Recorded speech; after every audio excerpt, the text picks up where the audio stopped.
और मेरे प्यारे बच्चों, क्या हाल चाल। आज का हमारा टॉपिक है ग्रेविटेशन का फ्री फॉल। देखो, फ्री फॉल का मतलब नाम से ही पता लग रहा है, बिना इंटरप्टेड, बिना इंटरप्शन के, बिना रुकावट के गिरना। बिना इंटरप्शन के या बिना रुकावट के गिरना। कोई भी चीज अगर हम अर्थ के सरफेस से ऊपर ले जाते हैं और छोड़ देते हैं, तो जब तक उसको रोकेंगे नहीं तब तक क्या करता रहेगा, वो गिरता रहेगा, है ना। और किसकी वजह से गिरेगा वो? अर्थ के ग्रेविटेशन की वजह से। यानी कि अर्थ क्या करेगी, ऑब्जेक्ट के ऊपर ग्रेविटेशनल फोर्स लगाएगी, तो उस ग्रेविटेशनल फोर्स की वजह से कोई भी ऑब्जेक्ट गिरेगा, है ना। तो कि मान लो कि मैंने m ले लिया, किसी भी ऑब्जेक्ट का मास ऑफ ऑब्जेक्ट, किसी ऑब्जेक्ट का मास ले लिया मैंने, चलो स्मॉल m ले लेता हूं, ठीक। और कैपिटल M ले लिया मैंने, मास ऑफ अर्थ का मास ले लिया। और D ले लेते हैं, distance between centre of earth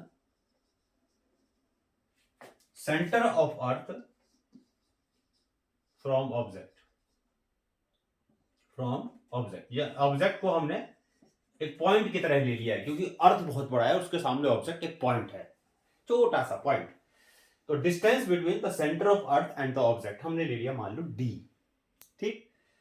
अब होगा क्या, देखो, ऐसा मान लो ये मैंने लिया अर्थ है, और ये ले लिया मैंने ऑब्जेक्ट, छोटा सा ऑब्जेक्ट ले लिया, अर्थ के कंपैरिजन में उसको नीचे गिरा दिया, ठीक। और अर्थ के सेंटर और उसके बीच का डिस्टेंस मैंने क्या ले लिया, D। ये मान लिया अर्थ का सेंटर है, ये मान लिया हमने अर्थ है, भाई मान लो अर्थ है, और ये मैंने अर्थ का सेंटर मान लिया, ठीक। तो होगा क्या, देखो, जब ऑब्जेक्ट को हम यहां से गिराएंगे तो ग्रेविटी क्या करेगी, अर्थ की ग्रेविटी क्या करेगी, ग्रेविटेशन क्या करेगा, उसको अपनी तरफ खींचेगा, है ना। तो खींचेगा तो उसका मतलब फोर्स लगाएगा, और फोर्स लगाएगा इसका मतलब क्या होगा, एक्सेलरेशन होगा। तो फोर्स से क्या होता है, एक्सेलरेशन होता है ना। तो इसका मतलब यह है कि अगर कोई भी ऑब्जेक्ट, अगर हम अर्थ के सरफेस के ऊपर जाएंगे, उसको गिराएंगे, तो due to the gravitation of earth, object will fall freely towards the surface of earth, है ना।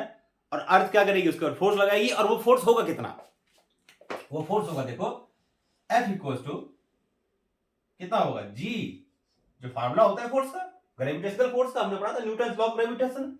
m1 मान लेते हैं मास ऑफ अर्थ, m2 मान लेते हैं मास ऑफ ऑब्जेक्ट, और उनके बीच का डिस्टेंस कितना है, D है, D स्क्वायर हो गया, R स्क्वायर की जगह D स्क्वायर कर दिया, जो भी लिख लो। D का मतलब डिस्टेंस ऑफ दो ऑब्जेक्ट के सेंटर्स के बीच का डिस्टेंस, क्योंकि ऑब्जेक्ट हमने पॉइंट लिया है, तो उसका जो पॉइंट है वो खुद ही उसका सेंटर है, तो इसके बीच का डिस्टेंस हमने ले लिया, सेंटर के बीच का डिस्टेंस D। तो ये फोर्स हुआ, ये फोर्स वो फोर्स है जो अर्थ ऑब्जेक्ट पर लगाएगी, यानी इस फोर्स से किसी भी ऑब्जेक्ट को जिसका मास m है, अर्थ अपनी तरफ खींचेगी। अच्छा, न्यूटन का सेकंड लॉ आपने पढ़ा है, उस सेकंड लॉ के हिसाब से मान लेते हैं कि जो A है, या इसमें ऐसे करो कि चलो A है, तो late A is the acceleration, A is the acceleration of the object on the object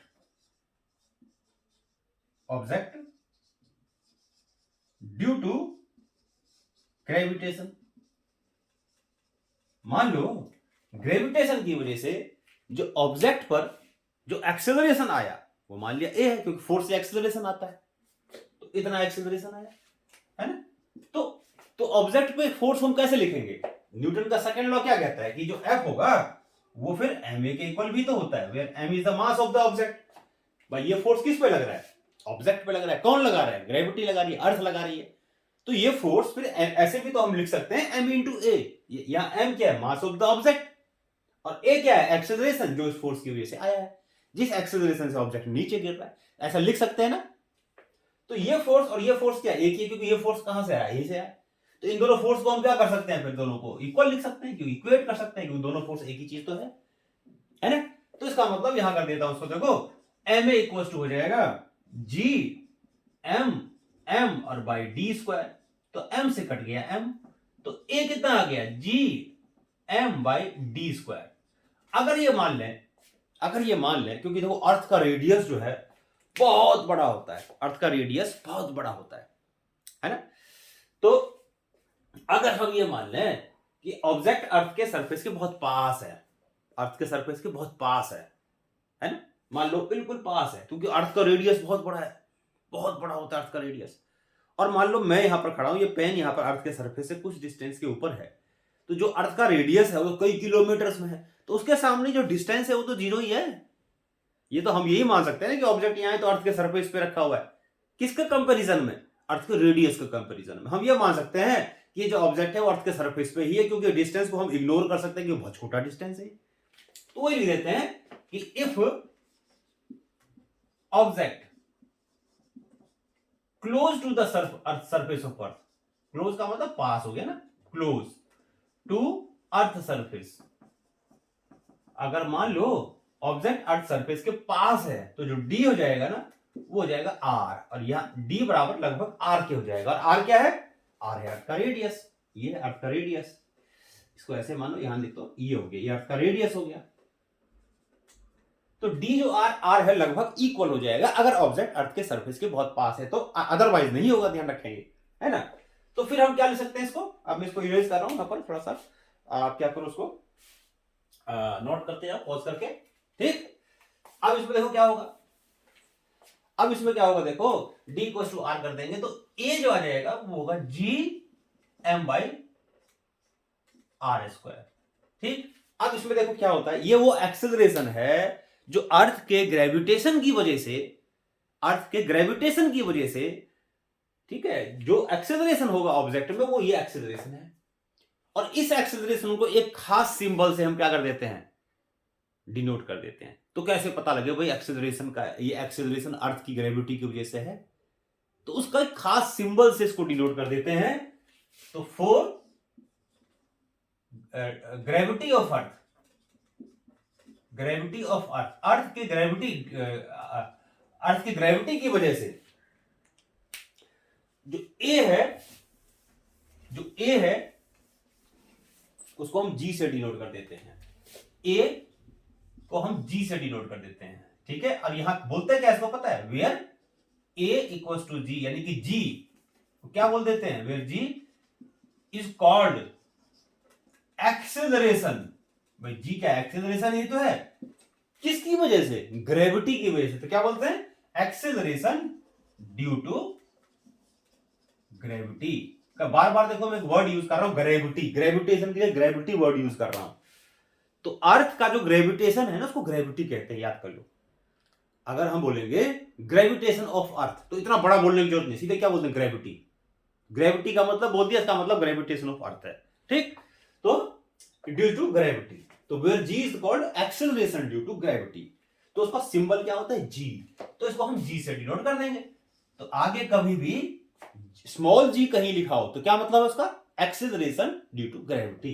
तो G equals to G M by are square, और ये जो जी की वैल्यू है एक्सेलरेशन ड्यू टू ग्रेविटी, वो कहां है, अर्थ के सरफेस पे है, ऐसे मान लो अर्थ के सरफेस पे है, क्योंकि ये डी है वो अलग अलग अगर होगा, मान लो अगर हम बहुत ऊपर ले जाएंगे ऑब्जेक्ट को तो ये डी की वैल्यू अलग हो जाएगी, फिर ये फिर रेडियस थोड़ी होगा अर्थ का, ये हो जाएगा फिर। अब ये जितना बढ़ता जाएगा देखो ये उतना ही कम होता जाएगा, यानी कि हम अर्थ के सरफेस से जितना ऊपर जाएंगे ए की वैल्यू उतनी कम हो जाएगी, है ना, यानी कि जी की वैल्यू उतनी ही कम होती जाएगी।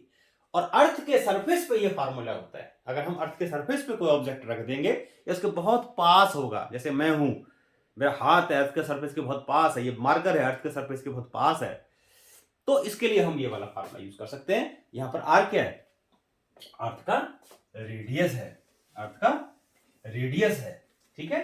अब देखो एक चीज, यहां से एक बड़ी इंपॉर्टेंट चीज हमें पता लगती है, और वो क्या इंपॉर्टेंट चीज है जो मैंने लास्ट क्लास में आपसे पूछा था, वो है क्या चीज, देखो जैसे मैंने आपसे कहा था कि दो ऑब्जेक्ट मान लो हम लेते हैं, मान लो हम दो ऑब्जेक्ट लेते हैं और दोनों को, एक मान लो मैंने ईंट लिया, बड़ा सा ईंट ले लिया और एक मार्कर ले लिया, मान लो दोनों को मैं नीचे गिराऊं, कौन पहले गिरेगा? तो आप एक बार को बोलोगे कि सर क्योंकि ईंट बहुत भारी है तो ईंट जल्दी गिर जाएगा और मार्कर देर में गिरेगा, क्योंकि मार्कर हल्का है। यानी एक दिमाग में हमारे एक इंप्रेशन आता है कि जो चीज भारी होती है, अगर सेम हाइट से जो चीज गिराएंगे तो जो चीज भारी होगी वो जल्दी गिरेगी, जो हल्की है वो देर में गिरेगी। आप कह दोगे सर ऐसा इसलिए ऐसा बोल रहे हैं क्योंकि मान लो मैं कॉटन का टुकड़ा लूं और एक पेन लूं और एक साथ गिराऊं, तो कोई भी कह देगा कॉटन का टुकड़ा बाद में गिरेगा, पेन पहले गिरेगा। देखो इस फार्मूले को देखो, यानी कि अगर मैं किसी भी ऑब्जेक्ट को अर्थ के सरफेस से गिराता हूं नीचे, यानी जो अर्थ के सरफेस के आसपास वाले पॉइंट की हम बात कर रहे हैं, दूर की बात नहीं कर रहे, जहां पर हम डिस्टेंस जो है ऑब्जेक्ट के बीच का, सेंटर के बीच का, वो अर्थ के रेडियस के बराबर ही ले लेंगे। ठीक, तो अगर हम यहां से देखेंगे, इस फार्मूले से देखेंगे, देखो इसमें मैं एक्सेलरेशन किसका निकाल रहा हूं, एक्सेलरेशन इसका निकाल रहा हूं, मार्कर का, यानी कि जी जो निकाल रहा हूं मैं मार्कर का निकाल रहा हूं। क्या इसमें कहीं मार्कर का मास है क्या? नहीं है। जी किसका है? जी तो कांस्टेंट है। एम किसका मास है? अर्थ का मास है। आर किसका रेडियस है? अर्थ का रेडियस है। यानी जिस ऑब्जेक्ट को मैं गिरा रहा हूं, जिसका मैं एक्सेलरेशन निकाल रहा हूं, उसी का मास यहां नहीं है। यानी कहने का मतलब यह हो गया कि चाहे ये मार्कर हो, चाहे एक क्विंटल का एक ऑब्जेक्ट हो, 1000 किलो का ऑब्जेक्ट हो, एक हाथी को ऊपर से गिराया हमने और एक मार्कर को सेम हाइट से गिराया, दोनों का acceleration due to gravity same होएगा। क्यों? क्योंकि जो एक्सेलरेशन ड्यू टू ग्रेविटी है वो उस ऑब्जेक्ट के मास पे डिपेंड ही नहीं करता जिसको हम गिरा रहे हैं। चाहे एक हल्का ऑब्जेक्ट गिराओ या भारी ऑब्जेक्ट गिराओ, कितना भी भारी, अगर सेम हाइट से दोनों को गिराएंगे तो दोनों की acceleration due to gravity same होएगी, अलग अलग नहीं होएगी, सेम होएगी। ठीक है, कितनी होगी अभी कैलकुलेट करके देखते हैं। तो दोनों की acceleration due to gravity same होगी। तो चाहे हल्की चीज हो, चाहे भारी चीज हो, चाहे बड़ा हो, चाहे छोटा हो, उससे कोई फर्क नहीं पड़ता। क्यों? क्योंकि ऑब्जेक्ट के जिसको हम गिरा रहे हैं उसको किसी भी चीज पे डिपेंड ही नहीं करता है, सिर्फ डिपेंड किस पे करता है? अर्थ के मास पे और अर्थ के रेडियस पे। ठीक, और अर्थ का मास तो कांस्टेंट है, अर्थ का रेडियस भी कांस्टेंट है ना? तो इसका मतलब जी की वैल्यू भी कांस्टेंट आएगी, चाहे हल्की चीज हो चाहे भारी चीज हो। तो इसका मतलब ये क्या हुआ पता है? इसका मतलब यह हुआ कि अगर दो ऑब्जेक्ट को हम एक साथ गिराते हैं, चाहे हल्का हो चाहे भारी हो, दोनों अर्थ के सरफेस पे, जमीन पे एक साथ गिरेंगे। गिरा के देखना, ट्राई करना कि दो ऑब्जेक्ट लेना, एक हल्की चीज और भारी, छत पे चले जाना और छत के ऊपर गिराना उसको, एक ईंट का टुकड़ा और एक मार्कर। अपने बहन या भाई को बोलना नीचे खड़े होकर देखो कौन किससे जल्दी पहले आवाज आई धम की, किससे जल्दी पहले जब आए। तो आप जब गिरा के देखोगे नीचे देख लेना कि खड़ा ना हो कहीं किसी खोपड़े पे गिरा दो। ये चीज ध्यान ध्यान रख लेना, ये दोनों चीज को, हल्की चीज को और भारी चीज को एक हाइट से गिराओगे तो दोनों एक साथ जमीन पे आके गिरेगा। क्यों? क्योंकि दोनों के लिए जी की वैल्यू सेम होएगी, acceleration due to gravity same होएगी। क्योंकि acceleration due to gravity object के मास पे डिपेंड ही नहीं करता, सिर्फ अर्थ के मास पे डिपेंड करता है, अर्थ के रेडियस पे डिपेंड करता है। जी तो वैसे ही कांस्टेंट होती है, हमने पढ़ा हुआ है। समझ में आ गई बात? तो एक्सेलरेशन ड्यू टू ग्रेविटी सभी ऑब्जेक्ट का सेम होगा, कि सेम हाइट से लिख देता हूं उस चीज को। अगर दो चीजों को सेम हाइट से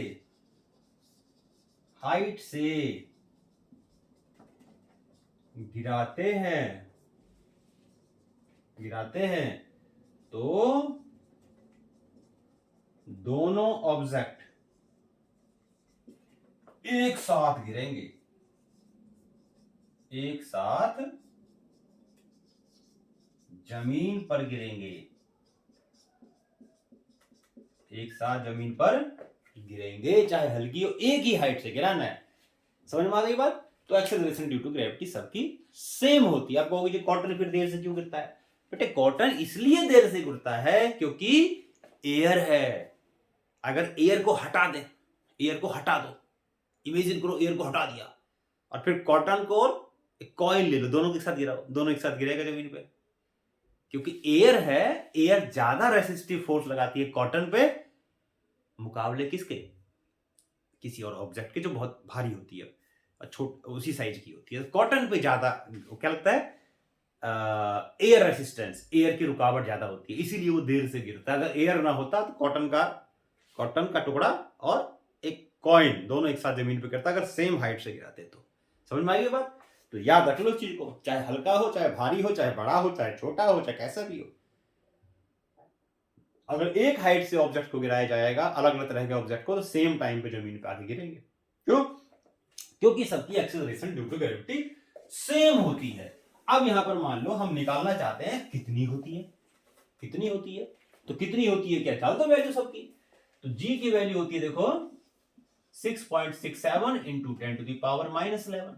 मास ऑफ अर्थ कितना होता है याद है? मास ऑफ अर्थ होता है 6 इंटू 10⁻24 kg लगभग होता है। और रेडियस ऑफ अर्थ कितना होता है?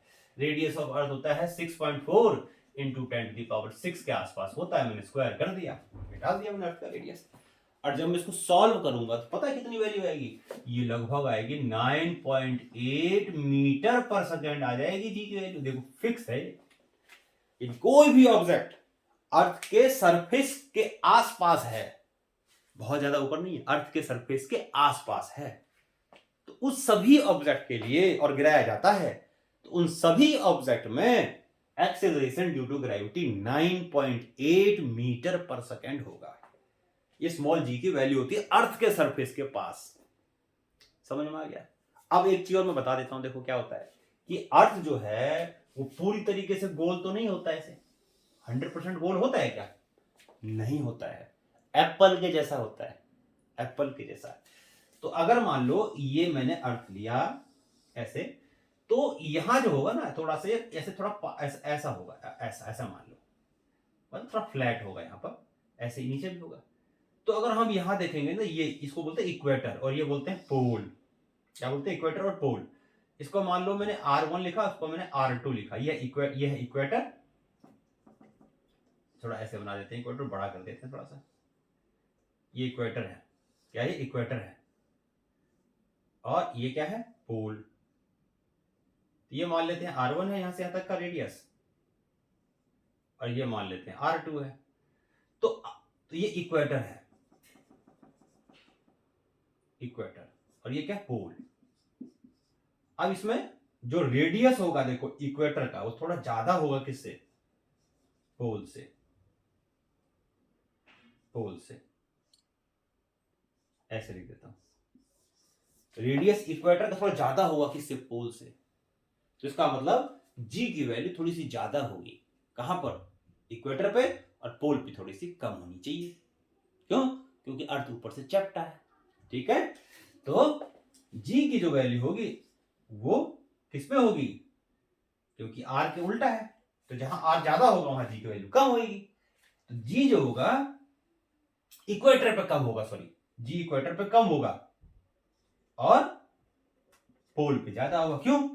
क्योंकि इक्वेटर का रेडियस ज्यादा है, थोड़ा बड़ा है, और पोल का कम है। आरपी लिख दिया मैंने। तो आर ई छोटा है आरपी से, तो इसीलिए जो जी होगा ना इक्वेटर पे वो कम होगा। उल्टा लिख दिया मैंने, आर ई ज्यादा है आरपी से, तो जी जो होगा इक्वेटर को कम होगा जी ऑफ पोल से। ऐसे यानी अर्थ के सरफेस पे भी अगर हम याद रखेंगे, अगर पूछे कि अगर हम पोल से इक्वेटर की तरफ जाते हैं तो क्या होगा, तो लिख देता हूं मैं, if we move from pole to equator, equator, तो acceleration due to gravity, acceleration due to gravity decreases. याद रखना इस चीज को, ठीक। और जी की वैल्यू 9.8 एवरेज मान लो लगभग होती है अर्थ के सरफेस पे, इसके आसपास होती है। समझ में आ गई बात? तो अभी फिलहाल ये याद कर लो कि जी की वैल्यू अर्थ के सरफेस पे कितनी होती है? 9.8। अगर ये पूछे कि इक्वेटर और पोल से, तो बता देना थोड़ा सा ज्यादा होता है, पोल पे इक्वेटर पे थोड़ा सा कम होता है, लेकिन कैलकुलेशन में दोनों जगह हम 9.8 लिख सकते हैं।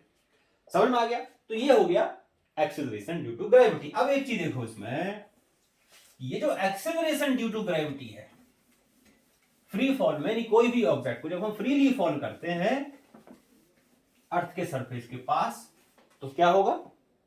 ऑब्जेक्ट ऐसे, मान लो ये अर्थ का सरफेस है और यहां से हमने इसको गिराया तो सीधा ये गिरेगा, अर्थ का आगे टक्कर मार देगा। तो कैसा मोशन है इसका? वन डायमेंशनल मोशन है। यानी कि मोशन ऑफ फ्री फॉल कैसा है? मोशन ऑफ फ्री फॉल कैसा है? One dimensional motion, one straight line motion, छोड़ो स्ट्रेट लाइन मोशन है। कैसा है? Straight line motion.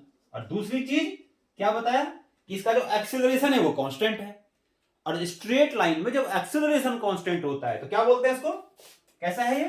पहली चीज ये, दूसरी चीज क्या है? यूनिफॉर्मली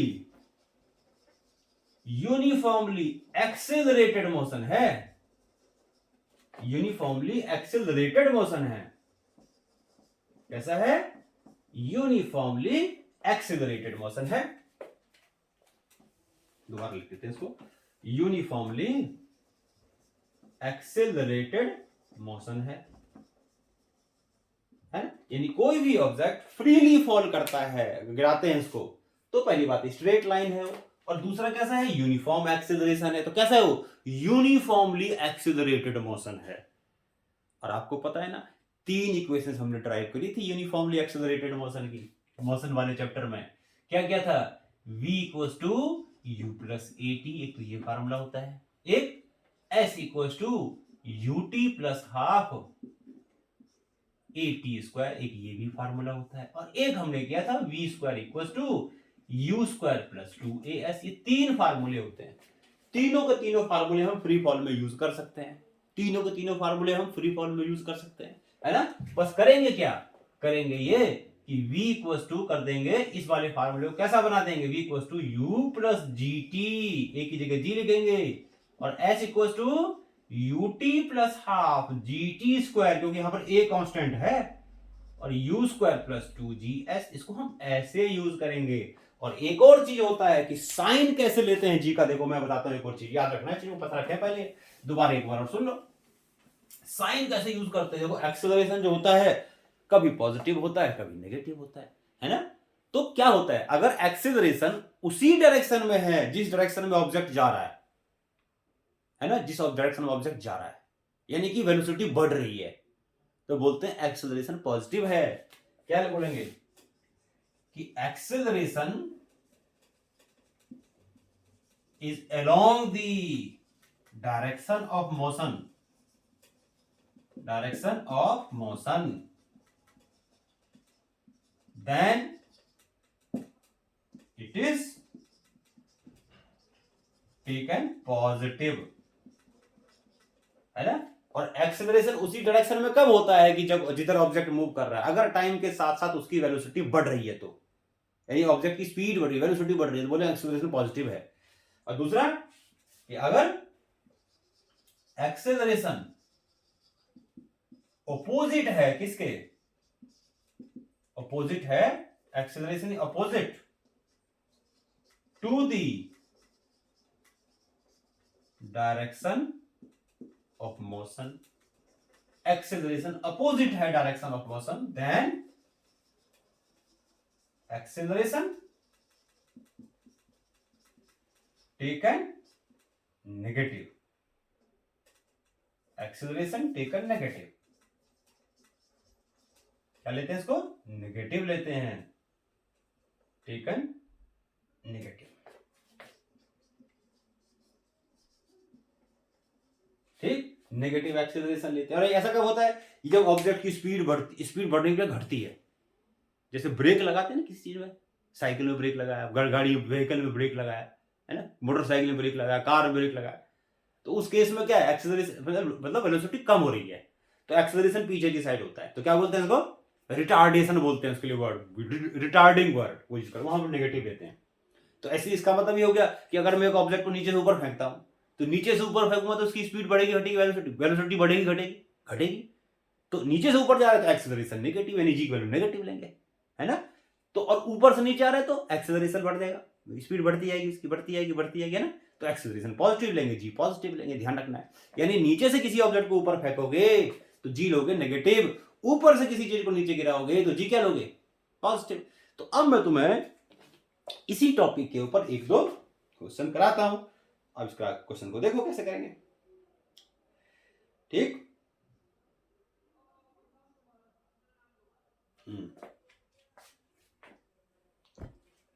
तो उसको हम एक दो क्वेश्चन करते हैं इसके ऊपर।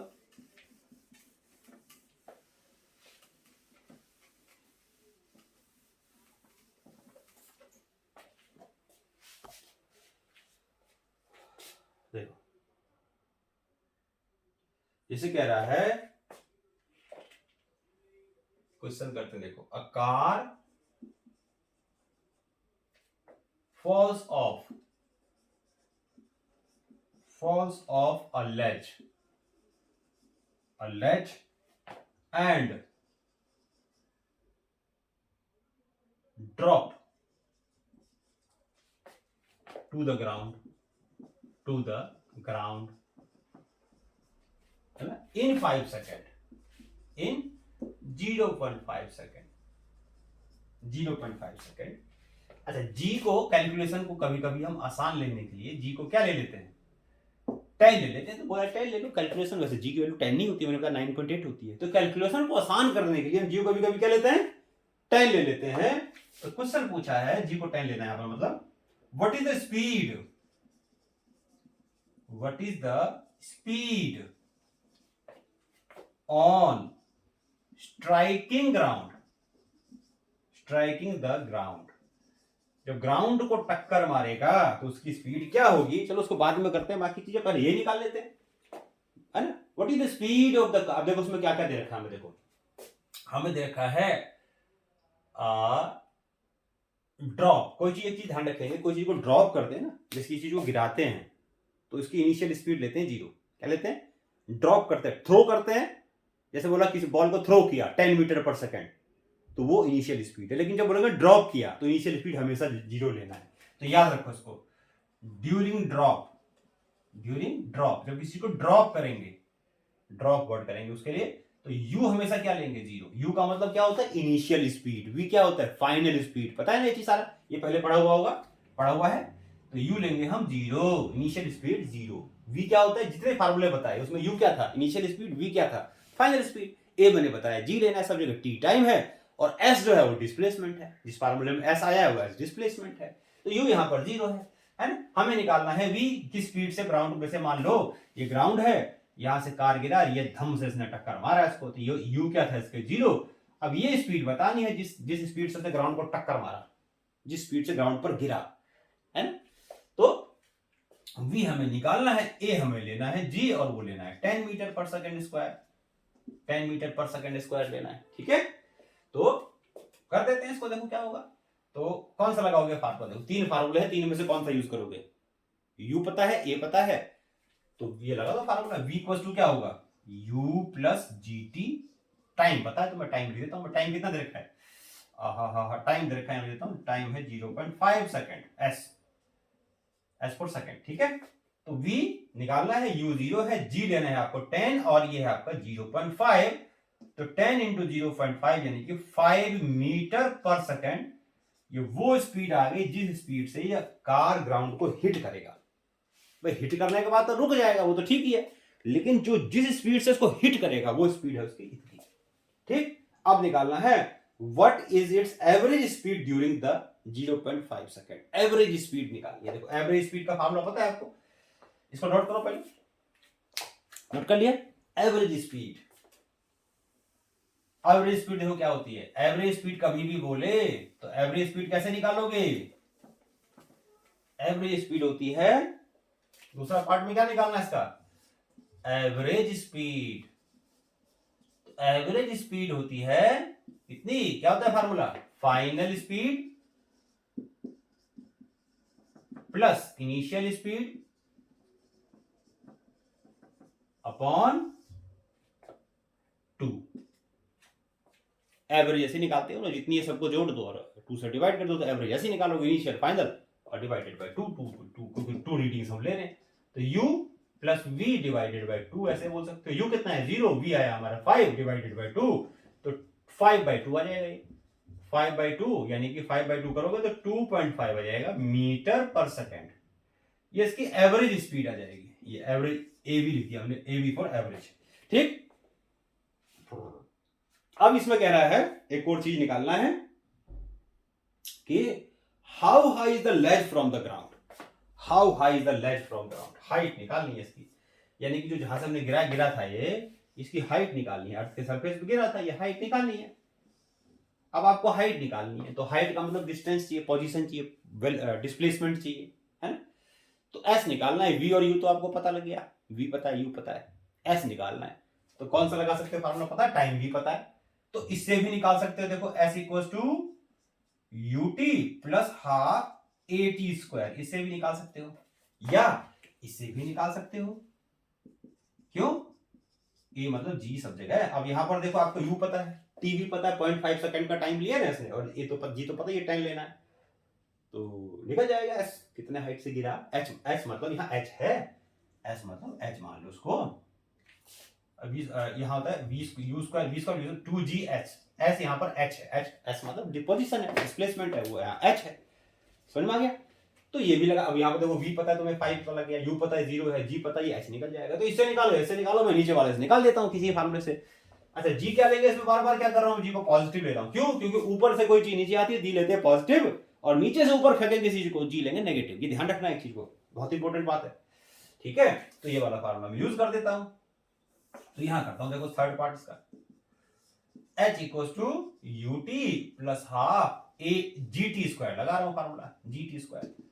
तो u कितना है 0, t 0.5, हाफ जी ले लो 10, और t कितना है 0.5 का स्क्वायर, ये हो गया। तो ये तो 0 हो गया, हर एक किसी जो 0 से मल्टीप्लाई कर दो वो 0 हो जाएगा। तो यहाँ ये हो गया 5, और चलो 5 से बाद में कर देंगे, ये आ गया 10 इंटू 5.5 का स्क्वायर क्या होगा 0.25 डिवाइडेड बाई 2, तो ये आ जाएगा आपका 2.5 डिवाइडेड बाई 2 करोगे तो 1.25 मीटर, ये हाइट आ गई। यानी इतने हाइट से कार गिरा था। समझ में आ गया।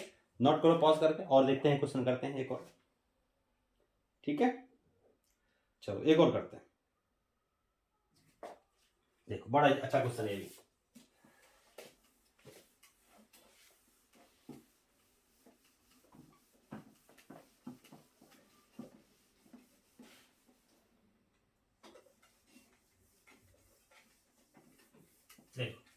एक और क्वेश्चन करते हैं इसमें, देखो क्या कह रहा है। A block is thrown vertically upward, question है ये, देखो क्या कह रहा है। अब an object is thrown vertically upward, an object is thrown vertically upward, vertically upward, एक ऑब्जेक्ट को नीचे से ऊपर फेंका है, वर्टिकली अपवर्ड, है ना। And rises to a height of 10 metre, and ये ऑब्जेक्ट कहां तक राइज करता है, rises to a height of 10 metre, 10 metre ऊपर तक चला जाता है। क्या निकालनी है, देखो पहली चीज है the velocity with which the object was thrown upward,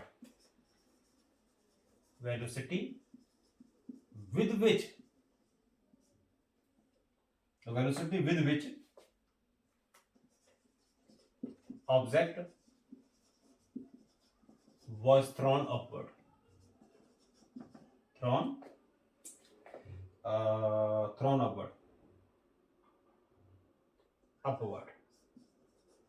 किस स्पीड से ऑब्जेक्ट को ऊपर फेंका गया है, तो ये निकालना है। दूसरी चीज the time taken by the object to reach the highest point, time taken by object to reach highest point, है ना। कितने टाइम बाद जो ऑब्जेक्ट है वो हाईएस्ट पॉइंट पे पहुंच जाएगा। क्या करोगे पता है इसमें, देखो उसमें क्या करोगे। यहाँ अर्थ का सरफेस है, ऑब्जेक्ट को ऊपर फेंका, यहां तक मान लो पहुंचा, ठीक। जब किसी चीज को फेंकते हैं ना और सबसे ऊपर जाता है तो वहां जाकर रुक जाएगा, वो रुक जाएगा ना भाई, सबसे रुक जाएगा तभी तो फिर वापस लौट के आएगा भाई। 10 मीटर पर सेकंड स्पीड से फेंका, 10 9 8 7 6 5 4 3 2 1 0, उसके बाद फिर नीचे लौटेगा अगर गिरना होगा तो। हमें तो उससे मतलब नहीं है, हमें तो क्या रहा है सिर्फ नीचे से हाईएस्ट। तो कोई भी ऑब्जेक्ट जब एक जगह से दूसरे जगह पे जाता है, जहां से वापस लौट के आएगा, वापस लौट के आएगा, नीचे से ऊपर फेंक रहे हैं, है ना, तो वो उस पॉइंट पे, हाईएस्ट पॉइंट पे जाकर के हमेशा ऑब्जेक्ट की वेलोसिटी क्या हो जाएगी, जीरो। ध्यान रखो इस चीज को। तो मैं इसको लिख देता हूं, याद कर लो इसको। एट क्यों क्यों होता है मैंने बताया अभी आपको, एट हाईएस्ट पॉइंट, है ना, वेलोसिटी क्या हो जाएगी ऑब्जेक्ट की, velocity of object, any object will be zero. कितनी हो जाएगी, जीरो। हाईएस्ट पॉइंट पे जाके किसी भी ऑब्जेक्ट की स्पीड जीरो हो जाएगी। जब नीचे से फेंकेंगे ऊपर तो मैंने बताया ना स्पीड घटती है घटती घटती है, जीरो हो जाएगी हाईएस्ट पॉइंट जाके, जहां से फिर वापस लौटेगा तो उस पॉइंट पे जाके उसकी स्पीड हो जाएगी जीरो, फिर बढ़नी शुरू होगी जब नीचे से ऊपर आएगा। तो हमें तो उससे मतलब नहीं, हमें तो ऊपर हाईएस्ट पॉइंट से मतलब है कि यहां से यहां तक जाना है। तो इसका मतलब यहाँ इनिशियल स्पीड कितनी है इसकी, देखो यू कितना है इसका इस वाले क्वेश्चन में, जिस स्पीड से फेंका वो यू है, पता ही हमें निकालना है ना। लेकिन ये पता है कि जहां तक गया है वो कितना हाइट है, ये 10 मीटर ऊपर तक गया है, जहां से फिर वापस लौट के आएगा। तो जहां पर हाईएस्ट, ये इसका हाईएस्ट पॉइंट है, क्या है इसका, हाईएस्ट पॉइंट। तो हाईएस्ट पॉइंट पे जाकर उसकी फाइनल वेलोसिटी क्या हो जाएगी, मैंने क्या बताया, जीरो, क्योंकि फिर वहां रुक जाएगा फिर नीचे गिरना शुरू करेगा, है ना। तो इसमें इनिशियल स्पीड निकालनी है हमें और फाइनल स्पीड है इसकी जीरो, क्योंकि हाईएस्ट पॉइंट फाइनल स्पीड होती है जीरो। और डिस्टेंस कितना दे दिया, एस, एस दे दिया हमें 10 मीटर। तो कौन सा लगाओगे फार्मूला, ये पता ही आपको, जी होता है, पर जी कितना हो जाएगा यहाँ पर, -10। चलो 10 ले लो, 10 ले लो, मैं भी 10 ले लेता हूं। माइनस क्यों लूंगा, क्यों नीचे से ऊपर फेंक रहे हैं, तो नीचे से ऊपर जी होता है माइनस, ऊपर से नीचे जी होता है प्लस। वैसे 9.8 लेना चाहिए, मैंने 10 ले लिया, कैलकुलेशन आसान लेने के लिए, पहले भी ले लिया, इस पे लेते क्या फर्क पड़ रहा है। ठीक, अगर क्वेश्चन में कुछ ना बोले तो 9.8 आपको लेना है, ध्यान रखना कहीं आप भी पेपर में जाकर 10 ले लो। मैं तो आपको समझाने के लिए बता रहा हूँ ना, तो आपको 9.8 लेना है, ध्यान रखना ये चीज।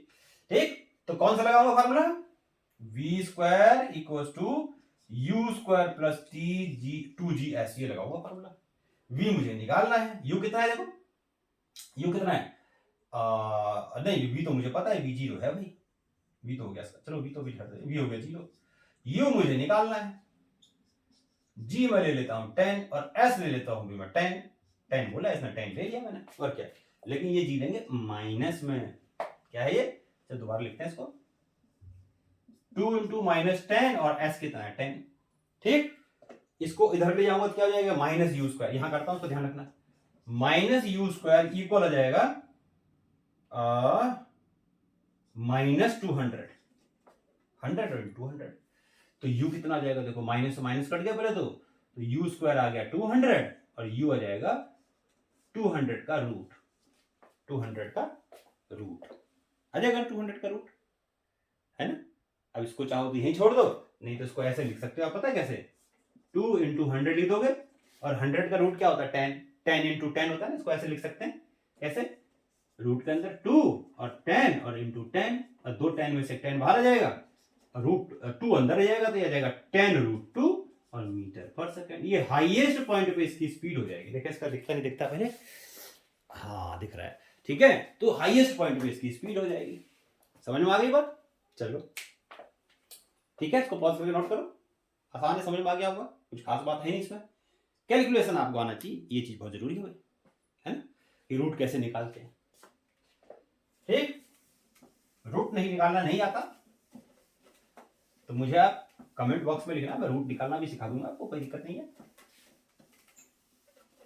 ठीक, चलो अच्छा, दूसरी चीज में क्या निकालना है, देखो time taken by the object to reach the highest point, time निकालना है। तो कौन सा, 3 फार्मूला, देखो सारे के सारे क्वेश्चन 3 फार्मूले से होंगे, कोई भी हो, चौथा कोई फार्मूला नहीं है, तो अब मुझे टाइम निकालना है, तो ये लगा देते हो फार्मूला, देखो v equals to u plus t. मैंने कैसे बताया लगाऊंगा, क्योंकि मुझे v पता है जीरो है, u पता है, अभी मैंने निकाल लिया ना, g मुझे पता है, t निकल जाएगा, है ना। कैसे निकल जाएगा, देखो v कितना है जीरो, u कितना आया 2√10, 10√2 सही हो 10√2 और g हो गया 10 और g 10 क्यों -10 और इंटू t। तो यहां से आ जाएगा, इसको इधर ले आते हैं, 10t इक्वल्स टू 10√2, इससे कट गया तो t आ गया √2 सेकेंड, यानी इतने टाइम में ऑब्जेक्ट को फेंकेंगे तो इतने टाइम में हाईएस्ट पॉइंट पे चला जाएगा, जहां से फिर वापस लौट के आएगा। तो सारी चीजें इसमें हमने निकाल दी, ठीक है, व्यू निकाल दिया, वी निकाल दिया, यू निकाल दिया जिस स्पीड से फेंका, टाइम निकाल दिया, डिस्टेंस यही रखा है, ए हमें पता ही होता है 10 होता है, तो मैं 9.8 ले लेते हैं, बाकी जो अननोन था वो सारी चीजें हमने निकाल दी। तो इस तरीके से हमने फ्री फॉल देखा और फ्री फॉल में हमने कुछ क्वेश्चंस किए। ठीक, अगले लेक्चर में हम मास और वेट के बारे में पढ़ेंगे और ये देखेंगे कि अगर हम किसी भी ऑब्जेक्ट को अर्थ के सरफेस से मून पे ले जाएं तो वहां पर वेट कितना हो जाएगा, क्या वेट उतना ही रहेगा। अगर मेरा वेट मान लो यहां 70 केजी का है, 70 केजी का हूं मैं, तो वहां भी उतने का ही रहूंगा मैं, या कुछ और होगा, है ना। तो ये सब चीजें हम मून पे वेट निकालेंगे, मास और वेट में डिफरेंस समझेंगे कि मास क्या होता है, वेट क्या होता है, और फिर हम देखेंगे अपना वेट निकालेंगे मून के ऊपर और देखेंगे वहां हमारा वेट कितना होगा, क्या सेम होगा या अलग होगा, मास सेम होगा, क्या होगा। तो ये सब चीजें हम करेंगे अगले लेक्चर में। तब तक के लिए टाटा बाय, सी यू।